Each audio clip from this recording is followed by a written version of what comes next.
is resume. You know what? You hit record, but if you click I the can if you I click the can resume dots, recording on my side. I just paused it for a minute. yeah. If you click the three dots on mine on my thing, it says allow to record, just so I can record a file on my side. Yeah, I think I did. You know what? You hit record, but if you click the my side, I just paused it for a minute. Hang on a If second. you click the three dots on mine, on my Yep. Oh, we're live. All right. I'll make you host. It says we're live. Okay. Yeah, it is live. Yep. All right. All right. That's cool. I know we've got people coming on. How you doing? I'm doing good. Good morning. Good morning. Morning. I've been watching a bunch of your videos, and we have a Oh. lot to talk about. It's gonna be fun. I just thought this is gonna be fun. Yeah. Hang on just a second here. No problem. I think that thing looks like it's working all right. And over there, okay. Everybody's working. Okay. Oh, fantastic, David. Well, just welcome, greetings. Thank you. Thank you for this opportunity to just hang out with you. Really, I'm you know,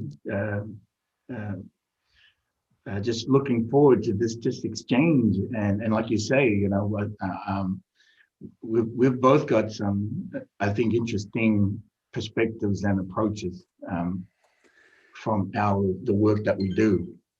And I agree. I was watching your recent interview with. He's not on screen. I'm just spacing out his name. Tom Numbers and Gene Decode. Gene Decode. Yeah, yeah. So there's so many things that we are in. I want to say that we're in agreement on everything. But what we do in this life is we get information and then we wrap it around our world belief. Well, before we go there, I would like to do something different. Now, I've watched some of your videos and I see kind of the role. Would you be interested in doing something a little bit different to begin and open our? It's your show. Anything you want, I'm in. And can I invite you to, if you could, are you able to grab a small glass of water and a crystal? And a crystal. And a crystal. Yeah. Put the crystal in the water. Give me 1 second. Hold on. Yeah. I apologize. I just thought of it.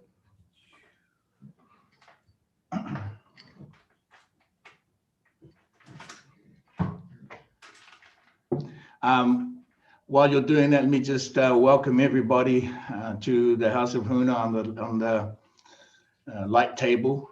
I'm pleased to be here with Mr. David, and we're just going to do something a little bit different as we begin, as we're talking about living our lives according to the things of our knowledge and wisdom. So, oh yes, if you could indulge me for just a few minutes. I have these two crystals. Okay, perfect. Put one of them in a glass of water.